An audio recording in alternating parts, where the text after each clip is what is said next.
Well, the White House and Joe Biden are on damage control right now. They are so desperate that they just sent out a mass email alert to all of their supporters, begging them to stay with them.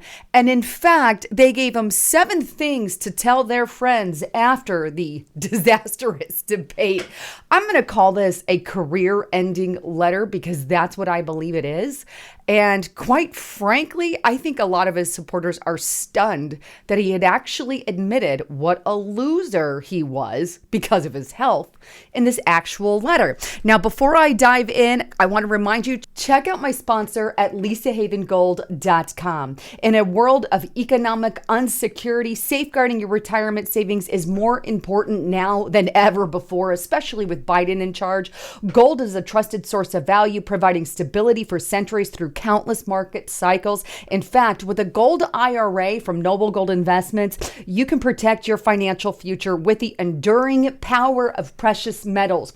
All you have to do is go to lisahavengold.com, fill out that information, click get it now, and they're going to send you that free gold and silver investment guide. In fact, don't let election volatility erode your hard-earned nest egg. Right now, vote for timeless safety of gold and silver in 2024. And by the way, get up to 10 1-ounce silver Trump coins or a 10-ounce silver American flag bar that you see on the screen here with a qualified account.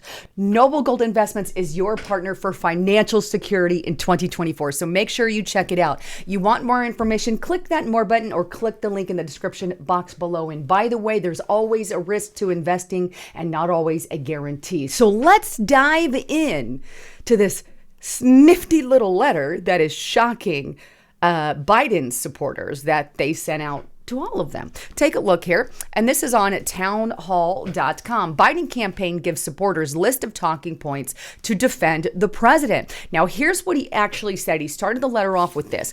If you're like me, Joe Biden, you're getting lots of texts or calls from folks about the state of the race after Thursday.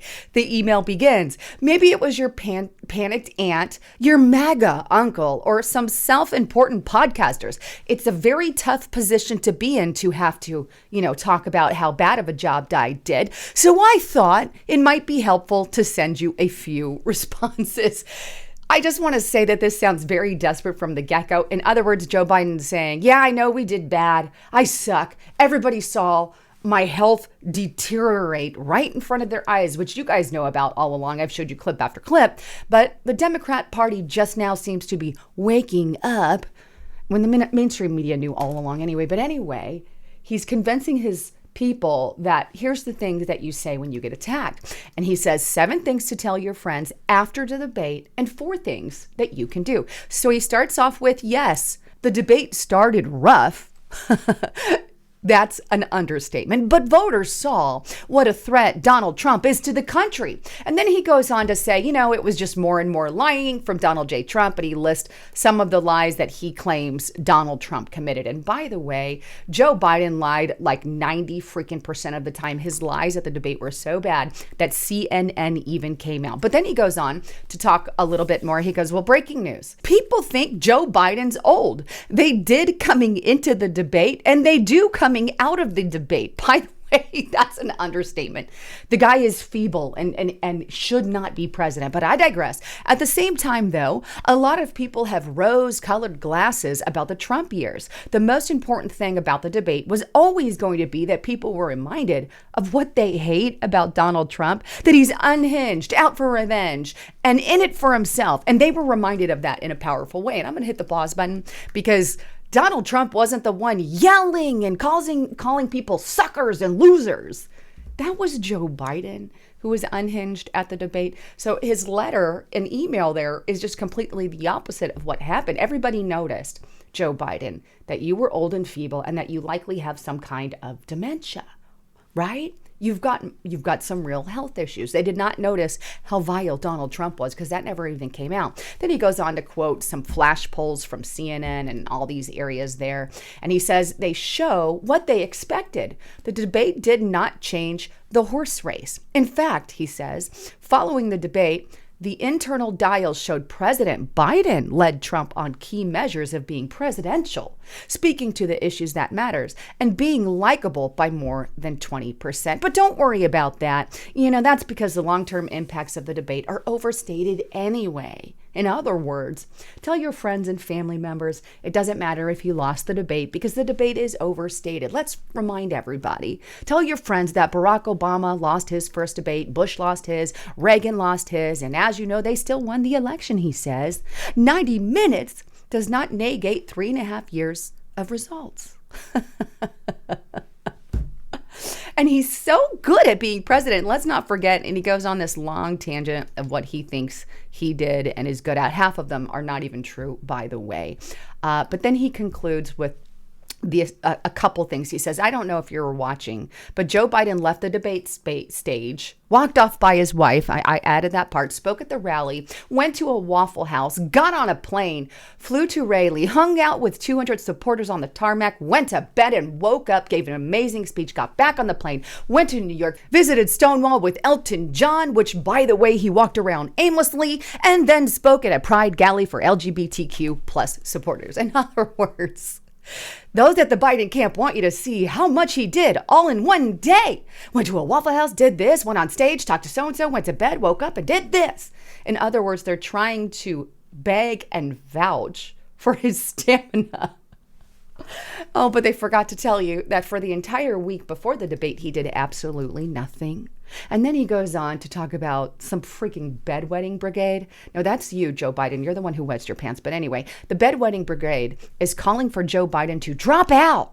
That's the best possible way for Donald Trump to win and for us to lose. I'm going to pause right there. The best possible way for us to win is if Joe Biden stays in the race. I actually want to keep you in the race, Joe Biden. I'm with you.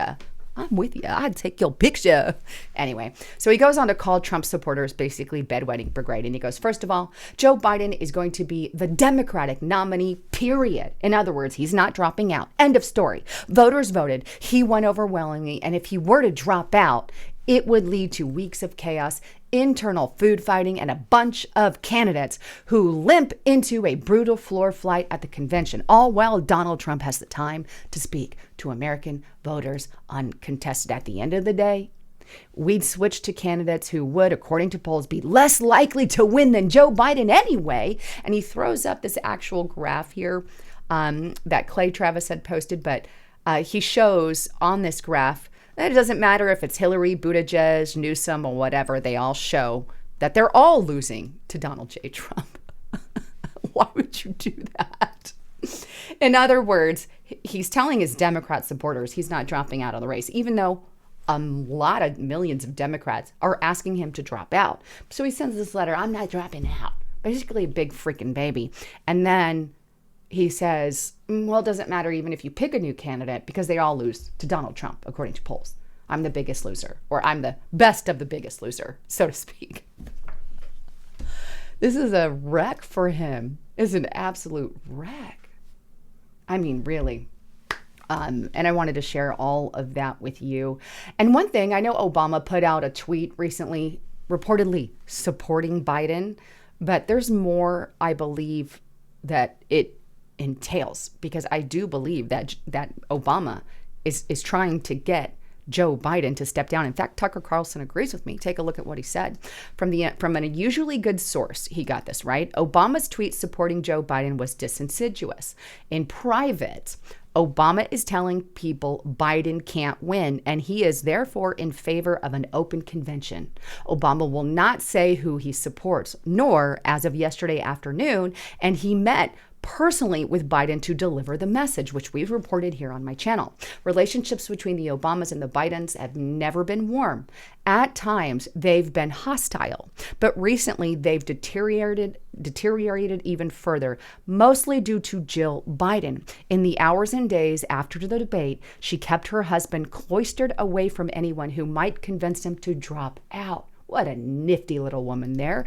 Jill Biden is the driving force behind her husband's re-election campaign, just as she was in 2020 when other members of the family, including Biden's sister, considered him to be too impaired to run. And he is.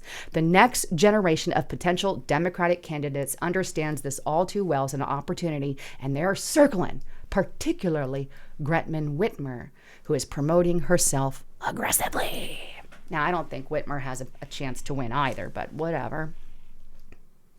Joe Biden is begging. I've never seen such a thing. It's stunning. If I was a supporter, I'd be like, what the hell? Dude, you're old. You're done. And you're telling everybody you're not going anywhere.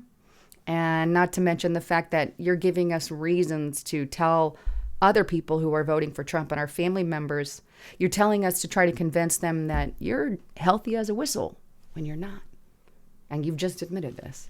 Anyhow, wanted to share all of that with you. Sometimes the Biden camp, I don't know what the hell they're thinking or doing, but hey, there it is. Anyhow, I love you all. I'm Lisa Haven signing out.